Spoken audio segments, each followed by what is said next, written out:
ધોરણ 9 ચેપ્ટર 14 ભારત સ્થાન ભૂસ્તરીય રચના અને ભૂપૃષ્ઠ ભાગ 2 પૃથ્વી પર આવેલા અનિયમિત અને ઉધ્વ આકાર ધરાવતા ભૂમિભાગની વિશેષતાઓને ભૂપૃષ્ઠ કહેવાય છે, જેમાં પર્વતો, ઉચ્ચ પ્રદેશો, મેદાનો વગેરેનો સમાવેશ થાય છે. ભૂપૃષ્ઠના વૈવિધ્યને આધારે ભારતને નીચે મુજબના પ્રાકૃતિક વિભાગોમાં વહેંચી શકાય. ઉત્તરનો પર્વતીય પ્રદેશ, ઉત્તરનો વિશાળ એટલે કે બૃહદ મેદાની પ્રદેશ, દ્વીપકલ્પીય ઉચ્ચ પ્રદેશ, તટીય મેદાનો એટલે કે દરિયા કિનારાના મેદાની પ્રદેશો અને દ્વીપ સમૂહો. પહેલું, ઉત્તરનો પર્વતીય પ્રદેશ. ભારતનો આ ઘણો જ મહત્ત્વનો પ્રાકૃતિક પ્રદેશ છે. તે ઉત્તરમાં પશ્ચિમ પૂર્વ દિશામાં લગભગ 2400 કિલોમીટર લંબાઈમાં પથરાયેલી હિમાલય પર્વતશ્રેણી કહેવાય છે. તે ચાપ આકાર ધરાવે છે. તેની પહોળાઈ 240 કિલોમીટરથી 320 કિલોમીટર વચ્ચે વધઘટ થતી રહે છે. હિમાલય કોઈ એકાકી પર્વત નથી, પણ અનેકવિધ પર્વત શ્રેણીઓનું સંકુલ છે. પશ્ચિમે અફઘાનિસ્તાનથી પૂર્વ તરફ આગળ વધતા તે ભારત, નેપાળ, ભૂતાન થઈને મ્યાનમાર સુધી પહોંચે છે. ઉત્તરમાં તેનો વ્યાપ તિબેટમાં ફેલાયેલો છે. તે મધ્ય એશિયાની પામીરની ગ્રંથિ નામે ઓળખાતી મુખ્ય પર્વતશ્રેણીનો જ એક ભાગ છે. સમગ્ર હિમાલય પર્વતશ્રેણીના બે મુખ્ય વિભાગ પડે છે: ઉત્તરનો હિમાલય પર્વતીય પ્રદેશ અને પૂર્વ હિમાલય. ઉત્તરનો હિમાલય પર્વતીય પ્રદેશ. આ પ્રદેશમાં એકબીજાને સમાંતર એવી 3 ગિરિમાળાઓ આવેલી છે. તેમાં ઉત્તર બાજુની હારમાળા બૃહદ હિમાલય તરીકે ઓળખાય છે. સમગ્ર હિમાલયની આ સૌથી ઊંચી પર્વતશ્રેણી છે, જેમાં 40થી વધુ શિખરો એવા છે કે જેમની ઊંચાઈ 7000 મીટર કરતાં વધુ છે. તેમાં સૌથી વધુ જાણીતું શિખર માઉન્ટ એવરેસ્ટ છે, જે 8848 મીટર ઊંચું છે અને નેપાળ ચીનની સરહદે આવેલું છે. તેને તિબેટમાં સાગર મથ્થા પણ કહે છે. અને પ્રખ્યાત શિખરોમાં માઉન્ટ ગોડવિન ઓસ્ટિન અથવા K2નો સમાવેશ થાય છે, જે ભારતનું સર્વોચ્ચ શિખર છે. હિમાલયની 3 સ્પષ્ટ પર્વત શ્રેણીઓ છે, જે એકબીજાને લગભગ સમાંતર ફેલાયેલી છે. એ પૈકી બૃહદ હિમાલયમાં જેલાપલા, નાથુલા, સિપ્પીલા વગેરે ઊંચા પર્વતીય ઘાટ પણ આવેલા છે. પવિત્ર યાત્રાધામ ગણાતું પ્રખ્યાત માનસરોવર ચીન પણ આ હારમાળામાં આવેલું છે. આટલું જાણવું ગમશે. Mount Everest 8848 metre, K2 Mount Godwin Austen 8611 metre, Kanchenjunga 8598 metre, Makalu 8481 metre, Dhaulagiri 8198 metre, Annapurna 8070 metre. બૃહદ હારમાળાની દક્ષિણે આવેલી બીજી હારમાળા પણ ઘણા વિસ્તારમાં પથરાયેલી છે.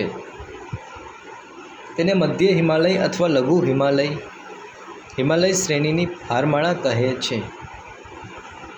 આશરે 80થી 100 કિલોમીટર પહોળાઈ ધરાવતી આ હારમાળામાં પીર પંજાલ, મહાભારત, નાગટીબા વગેરે ગિરિમાળાઓ આવેલી છે. મધ્યમ સ્તરની ઊંચાઈ ધરાવતી આ ગિરિમાળામાં ગિરિમથકો વિકસ્યા છે. ડેલહાઉસી, ધર્મશાલા, શિમલા, મસૂરી, રાનીખેત, અલ્મોડા, નૈનીતાલ, દાર્જિલિંગ વગેરે મુખ્ય છે. ગંગોત્રી, યમનોત્રી, બદ્રીનાથ, કેદારનાથ, હેમકુંડ સાહિબ વગેરે જાણીતા યાત્રાધામ પણ આવેલા છે. કુલ્લુ, કાંગડા તથા કાશ્મીર આ વિભાગના અત્યંત રમણીય પ્રાકૃતિક ખીણ પ્રદેશો છે. ત્રીજી હારમાળા વધુ દક્ષિણમાં આવેલી છે. શિવાલિક બાહ્ય હિમાલય નામે ઓળખાતી આ હારમાળાનો ઘણો વધારે વ્યાપ ભારતમાં છે. તે 10 થી 15 કિલોમીટર પહોળાઈ ધરાવે છે.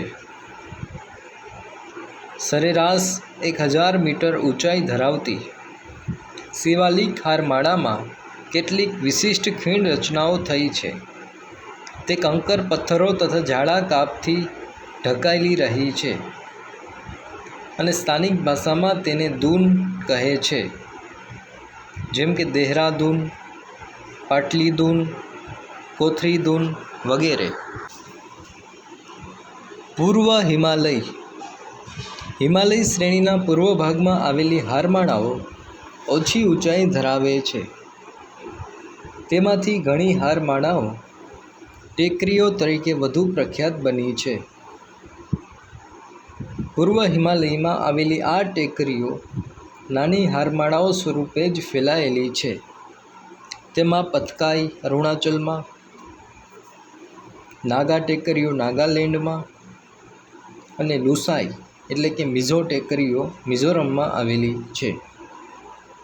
આ ટેકરીઓ ભારતની પૂર્વ સરહદ પાસે આવેલી છે અને તેમનું અનુસંધાન મ્યાનમારમાં આવેલી આરાકાન યોમા હારમાળા સાથે છે. ગારો, ખાસી અને જેન્તિયા ટેકરીઓ મેઘાલયમાં આવેલી છે. પહાડી વિસ્તારમાં વરસાદનું પ્રમાણ ઘણું વધારે છે, તેથી અહીં અત્યંત ગીચ જંગલો બન્યા છે.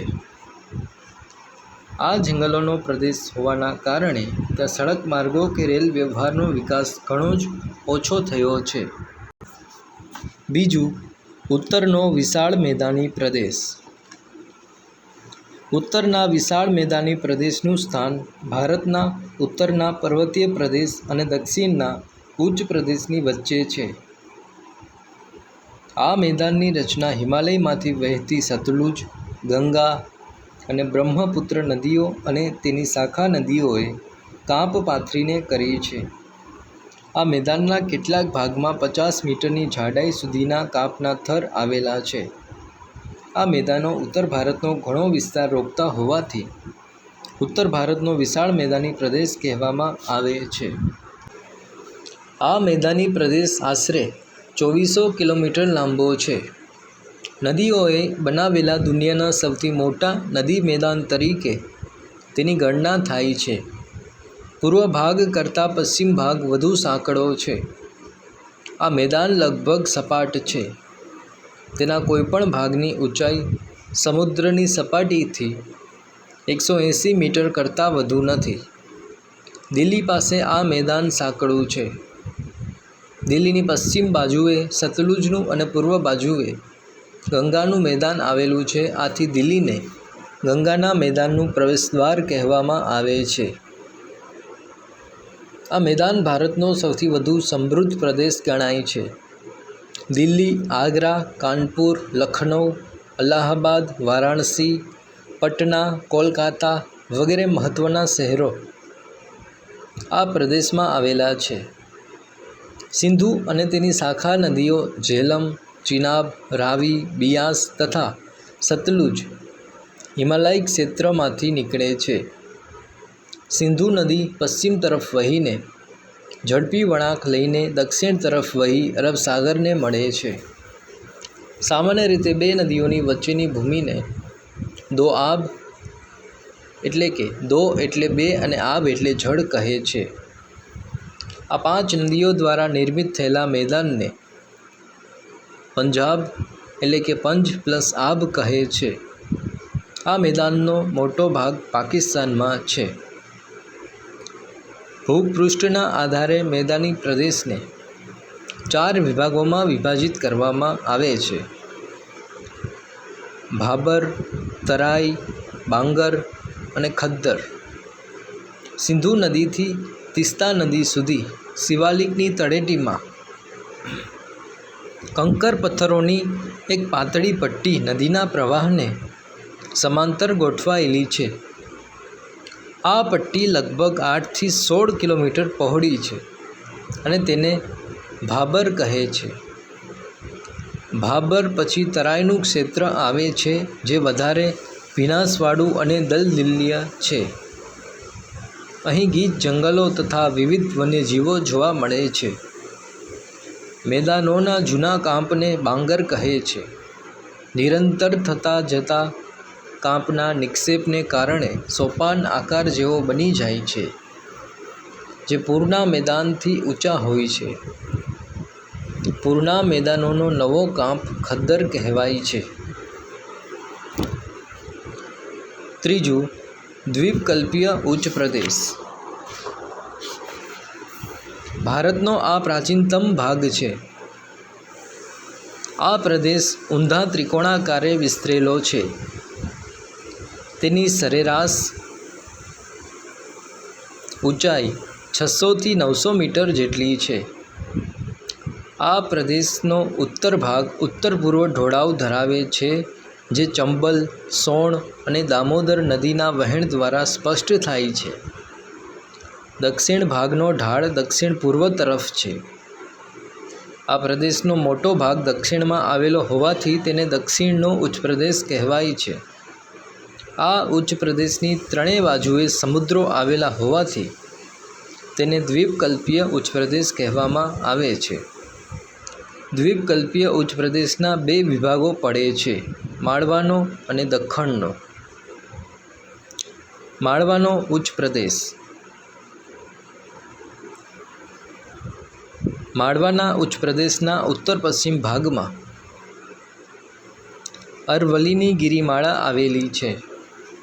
અરવલ્લી વિશ્વની પ્રાચીનતમ ગિરિમાળા પૈકીની એક છે, જે ગેડ પર્વત સંરચના ધરાવે છે. માઉન્ટ આબુ આ ગિરિમાળામાં આવેલું ગિરિમથક છે. તે સુંદર અને રમણીય છે. ગુરુ શિખર એનું સૌથી ઊંચું શિખર છે.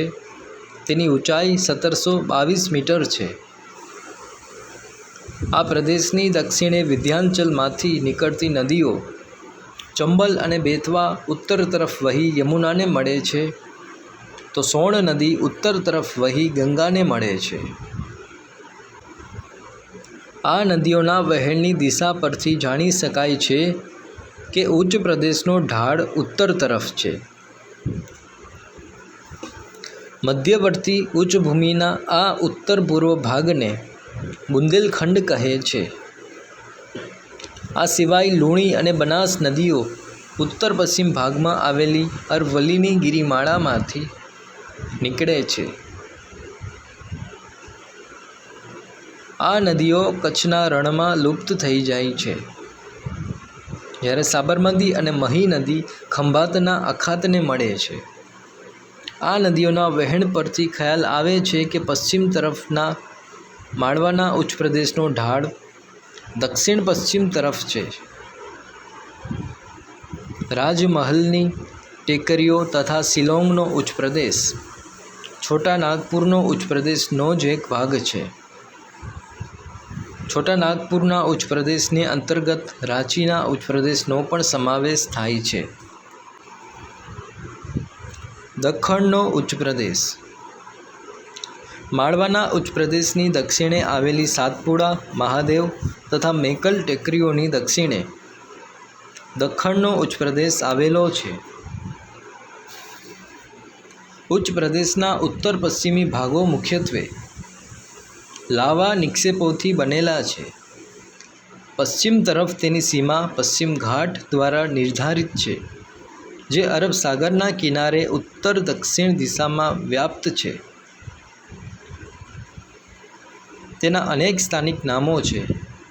મહારાષ્ટ્ર અને કર્ણાટકમાં તેને સહ્યાદ્રી કહે છે.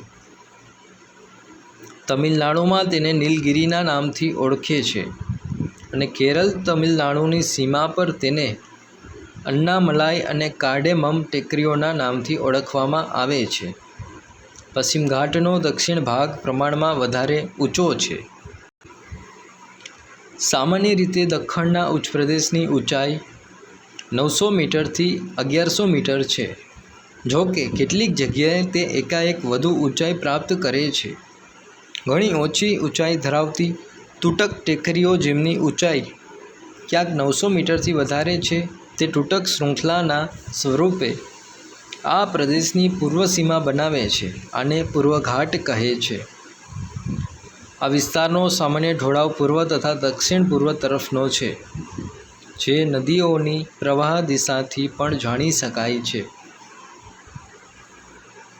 પશ્ચિમ તરફ વહેતી નર્મદા તથા તાપીને બાદ કરતાં દખ્ખણના ઉચ્ચપ્રદેશની મોટાભાગની નદીઓ પૂર્વ તરફ વહીને બંગાળાની ખાડીને મળે છે.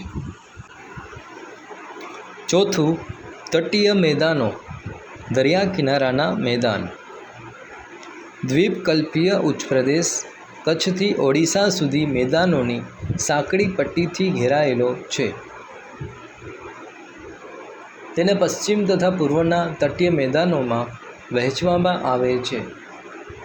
પશ્ચિમનું તટીય મેદાન ગુજરાતથી કેરળ સુધી ફેલાયેલું છે. ગુજરાતને બાદ કરતાં તે મોટા ભાગે સાંકડું મેદાન છે. તે ઘણું જ અસમાન અને ઉબડ-ખાબડ છે અને ગોવાથી દક્ષિણમાં તેને મલબાર તટ કહે છે.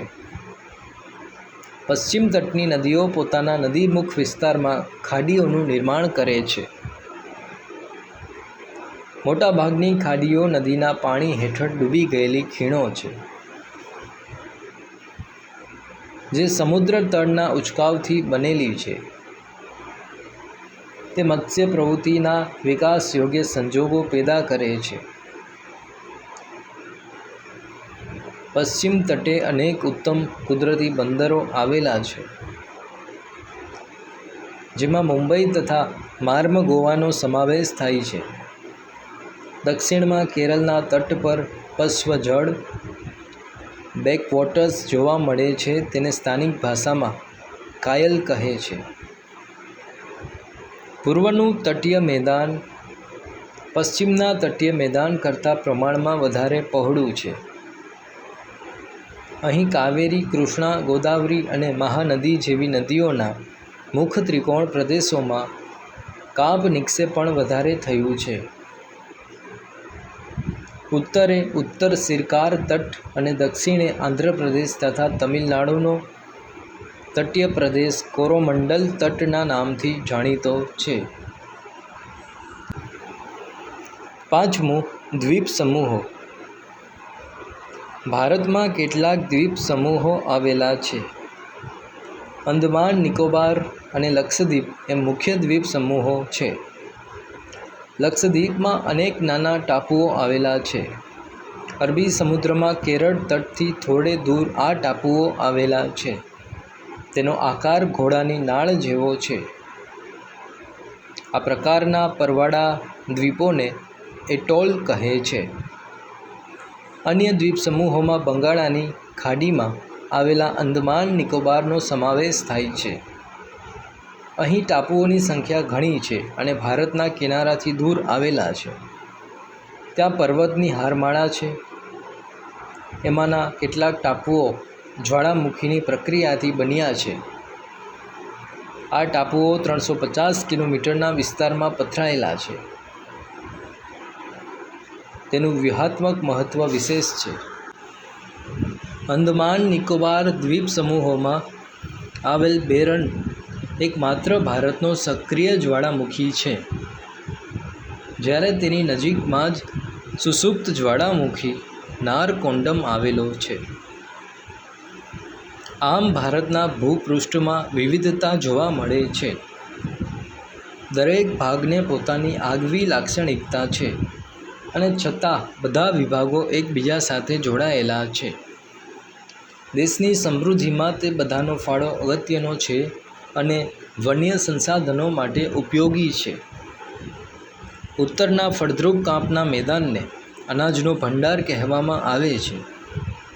દક્ષિણ ભારતનો ઉચ્ચ પ્રદેશ એ વિવિધ ખનિજ સંસાધનથી સમૃદ્ધ છે, જેના થકી દેશના ઔદ્યોગિક વિકાસને વેગ મળ્યો છે.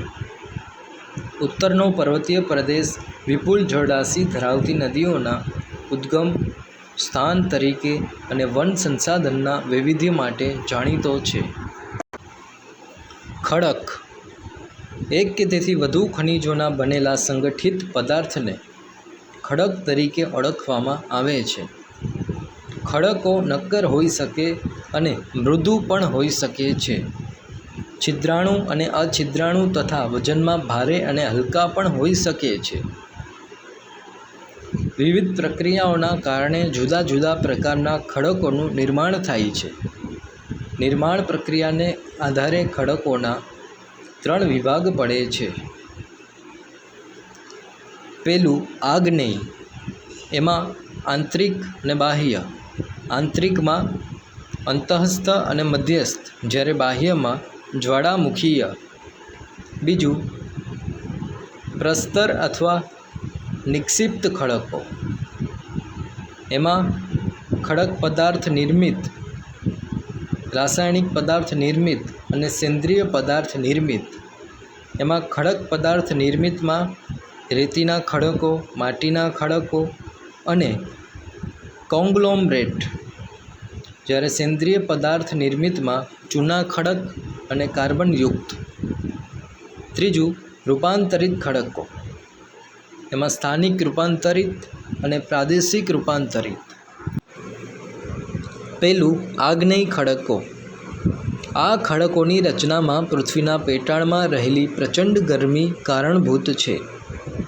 ભૂગર્ભમાં ગરમીના આ પ્રચંડ પ્રમાણને લીધે પૃથ્વીનું પેટાળ હંમેશા ધીકતું રહે છે. આથી અહીં રહેલા પદાર્થો અર્ધપ્રવાહી સ્થિતિમાં હોય છે. તે પદાર્થોને મેગ્મા કહે છે. સમયાંતરે આ મેગ્મા ઠંડો પડે ત્યારે તેના ખડકો રચાય છે.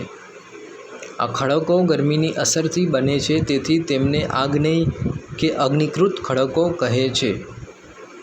પૃથ્વીના ભૂસ્તરીય નિર્માણમાં આવા ખડકો સર્વપ્રથમ નિર્માણ પામ્યા, તેથી તેમને પ્રાથમિક અથવા આદ્ય ખડકો પણ કહે છે. ભારતમાં રાજસ્થાન, મધ્યપ્રદેશ અને દક્ષિણ દ્વીપકલ્પમાં ઘણા સ્થળે આવા ખડકો રચાયા છે. આગ્નેય ખડકો સૌથી વધુ નક્કર હોય છે. ગ્રેનાઇટ એ અંતસ્થ પ્રકારના ખડકનું જાણીતું દૃષ્ટાંત છે. બેસાલ્ટ પણ આ પ્રકારના ખડકો છે. બીજું પ્રસ્તર ખડકો. પાણી તથા અન્ય બળોની સંયુક્ત અસરથી આગ્નેય ખડકો તૂટે છે. તૂટેલા ખડક પદાર્થોનું જળમાં નિક્ષેપણ થતું રહે છે અને તેમના સ્તર રચાય છે. આમ ખડક પદાર્થો અથવા ખડક બોજનું વિવિધ સ્તરોમાં નિક્ષેપણ થાય છે. સર્વપ્રથમ રચાયેલા અને સૌથી નીચે રહેલા સ્તર ઉપર તેની ઉપર બનેલા સ્તરોના વજન દબાણને લીધે નીચેના સ્તર દબાય છે અને કાળક્રમે તેમાંથી સ્તર રચના ધરાવતા ખડકો તૈયાર થાય છે.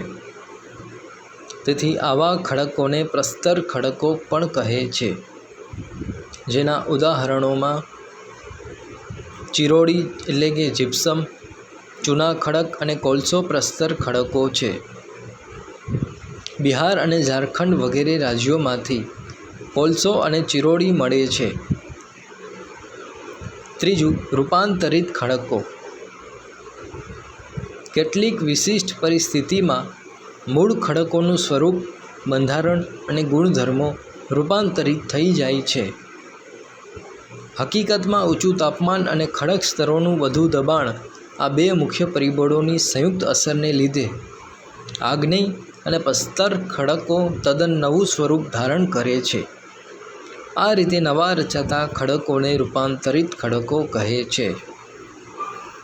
રાજસ્થાનમાંથી મળી આવતા આરસ પહાણ, માર્બલ અને ક્વાર્ટઝાઇટ તેના ઉત્તમ ઉદાહરણો છે. ખનિજો કુદરતી કાર્બનિક કે અકાર્બનિક ક્રિયાથી તૈયાર થતા અમુક ચોક્કસ રાસાયણિક બંધારણ ધરાવતા પદાર્થોને ખનિજ તરીકે ઓળખવામાં આવે છે. ખનિજો પૃથ્વીની સપાટી કે પેટાળમાંથી ઘન, પ્રવાહી કે વાયુ સ્વરૂપે મળે છે. ખનિજો પૃથ્વીની સપાટીની ભૂસ્તરીય રચના પર આધાર રાખે છે. લોખંડ, તાંબુ, જસત, સોનું, ચાંદી વગેરે ખનિજો આગ્નેય ખડકોમાંથી મળે છે. કોલસો, ખનિજ તેલ અને કુદરતી વાયુ વગેરે પ્રસ્તર ખડકોમાંથી પ્રાપ્ત થાય છે, જ્યારે સ્લેટ, આરસ પહાણ, હીરા વગેરે રૂપાંતરિત ખડકોમાંથી મળે છે. ખનિજોનું વર્ગીકરણ આપણા રોજિંદા વ્યવહારમાં લગભગ 200 જેટલા ખનિજોનો ઉપયોગ સીધી કે આડકતરી રીતે થાય છે. ખનિજોનું સર્વમાન્ય વર્ગીકરણ શક્ય નથી. તેમનું સામાન્ય વર્ગીકરણ નીચે પ્રમાણે કરી શકાય. પહેલું, ધાતુમય ખનિજો એટલે કે ધાત્વિક ખનિજો. કિંમતી ધાતુમય ખનિજો સોનું, ચાંદી, પ્લેટિનમ વગેરે. હલકી ધાતુમય ખનિજો મેગ્નેશિયમ, બોક્સાઇટ, ટિટાનિયમ વગેરે. સામાન્ય ઉપયોગમાં લેવાતા ખનિજો લોખંડ, તાંબુ, સીસુ, જસત, કલાઈ, નિકલ વગેરે. મિશ્ર ધાતુ રૂપે વપરાતા ખનિજો ક્રોમિયમ, મેંગેનીઝ, ટંગસ્ટન, વેનેડિયમ વગેરે. બીજું, અધાતુમય ખનિજો એટલે કે અધાત્વિક ખનિજો. ચૂનાના ખડકો, ચોક, એસ્બેસ્ટોસ, અબ્રક, ફ્લોરસ્પાર, જીપ્સમ, ચિરોડી, સલ્ફર, હીરા વગેરે. ત્રીજું, સંચાલન શક્તિ માટે ઉપયોગમાં લેવાતા ખનિજો કોલસો, ખનિજ તેલ અને કુદરતી વાયુ, યુરેનિયમ, થોરિયમ વગેરે. મુખ્ય ખનિજો અને તેનું ક્ષેત્રીય વિતરણ. ખનિજ અને રાજ્યો લોખંડ રાજસ્થાન, ઝારખંડ, છત્તીસગઢ, આંધ્રપ્રદેશ, ગોવા, ઓડિશા, તમિલનાડુ, મહારાષ્ટ્ર, કર્ણાટક, બિહાર, મધ્યપ્રદેશ. મેંગેનીઝ કર્ણાટક, ઓડિશા, મધ્યપ્રદેશ, મહારાષ્ટ્ર, ગોવા. તાંબુ ગુજરાત, કર્ણાટક, આંધ્રપ્રદેશ, ઉત્તર પ્રદેશ, સિક્કિમ, મેઘાલય, મહારાષ્ટ્ર, પશ્ચિમ બંગાળ. બોક્સાઇટ ઓડિશા, આંધ્રપ્રદેશ, છત્તીસગઢ, મહારાષ્ટ્ર, ઝારખંડ, ગુજરાત. સીસુ રાજસ્થાન, આંધ્રપ્રદેશ, તમિલનાડુ, પશ્ચિમ બંગાળ, મધ્યપ્રદેશ, ઉત્તર પ્રદેશ, ઓડિશા, મહારાષ્ટ્ર, મેઘાલય, સિક્કિમ, ગુજરાત. અબરખ આંધ્રપ્રદેશ, રાજસ્થાન, બિહાર, ઝારખંડ. ચૂના ખડક મધ્યપ્રદેશ, છત્તીસગઢ, આંધ્રપ્રદેશ, રાજસ્થાન, ગુજરાત, કર્ણાટક, હિમાચલ પ્રદેશ. જમીન અને તેનું વિતરણ. મિત્રો, તમે જાણો છો કે જમીન ખેતી માટે મૂળભૂત સંસાધન છે. કૃષિ પ્રવૃત્તિ ઉપરાંત પણ આ જમીન ખૂબ જ મહત્ત્વની છે. જમીન એ પૃથ્વીની સપાટી પરના જૈવિક અને અજૈવિક દ્રવ્યોનું બનેલું એક પાતળું સ્તર છે. જેમ કોઈ સફરજનને તેની પાતળી છાલ સાથેનો જેવો સંબંધ છે, તેવો આ પૃથ્વીની સપાટી સાથે જમીનનો સંબંધ જોડાયેલો છે. પૃથ્વીના પોપડાના ઉપરના પાતળા સ્તરને જમીન કહે છે. જમીન નિર્માણ. જમીન એ ખડકોના ખવાડની ફલિત પેદાશ છે. ખડકોની સપાટીવાળા ભાગોનું તાપમાન, વરસાદ, હિમ, હવા, વનસ્પતિ અને જીવજંતુઓ વગેરે પરિબળોથી ખવાડ થતાં ખડકોનો ભૂકો બને છે અને ભૂમિ આવરણ તૈયાર થાય છે. આ ભૂમિ આવરણમાં ખડકોના નાના મોટા ટુકડા, કાંકરા, માટી, રજ વગેરે હોય છે, જે રેગોલિથ તરીકે ઓળખાય છે, જેમાં કેવળ ખનિજ દ્રવ્યો હોય છે. તે પછી તેમાં જૈવિક દ્રવ્યો હવા અને પાણી ભળે છે. છેવટે તેમાંથી જમીન બને છે. જમીન નિર્માણની આ પ્રક્રિયા ઘણા લાંબા સમયની છે. ભારતમાં જમીનના પ્રકારો. ભારતની જમીનોને નીચે મુજબ 6 પ્રકારોમાં વહેંચવામાં આવે છે. કાંપની જમીન, કાળી જમીન કે રેગુર જમીન, રાતી જમીન, પડખાઉ જમીન કે લેટેરાઇટ જમીન, પર્વતીય જમીન અને રણ પ્રકારની જમીન. પહેલું, કાંપની જમીન. કાંપની જમીનના 2 પેટા પ્રકાર પડે છે: ખદ્દર અને બાંગર. નદીઓના નિક્ષેપણથી તૈયાર થતી આ નવા કાંપની જમીનને ખદ્દર તરીકે ઓળખવામાં આવે છે. પૂરના મેદાનોથી બનેલી આ જમીનો મુખ્યત્વે નદીઓની નજીકના ક્ષેત્રોમાં જોવા મળે છે. તે પ્રમાણમાં રેતાળ હોય છે, જ્યારે નદી ખીણોના ઉપરવાસમાં આવેલી એકંદરે જૂનો કાપ ધરાવતી જમીન બાંગર તરીકે જાણીતી છે. તે ચીકણી અને ઘેરા રંગની હોય છે. કાંપની જમીન દેશના ઘણા મોટા વિસ્તારોમાં જોવા મળે છે.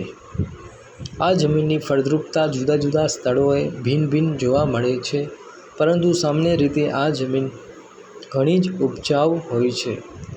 પંજાબ, ઉત્તર પ્રદેશ, બિહાર, પશ્ચિમ બંગાળ વગેરે રાજ્યોમાં આ પ્રકારની જમીન આવેલી છે. બીજું, કાળી જમીન. આ જમીન મુખ્યત્વે મહારાષ્ટ્ર, પશ્ચિમી મધ્યપ્રદેશ, ગુજરાત, કર્ણાટક, આંધ્રપ્રદેશ, તેલંગાણા અને તમિલનાડુમાં જોવા મળે છે. કાળી જમીન દ્વીપકલ્પીય ઉચ્ચ પ્રદેશની ભેટ છે. આ જમીન ચીકણી અને કસવાળી હોય છે. તે લાંબા સમય સુધી ભેજ ગ્રહણ કરવાની ક્ષમતા ધરાવે છે. આ જમીન રૂપાંતરિત ખડકો દ્વારા તૈયાર થયેલી છે અને કપાસના પાક માટે વધુ અનુકૂળ છે. તેથી જ તો તે કપાસની કાળી જમીન તરીકે જાણીતી બની છે. આ જમીન રેગુર નામે પણ ઓળખાય છે. ત્રીજું, રાતી જમીન.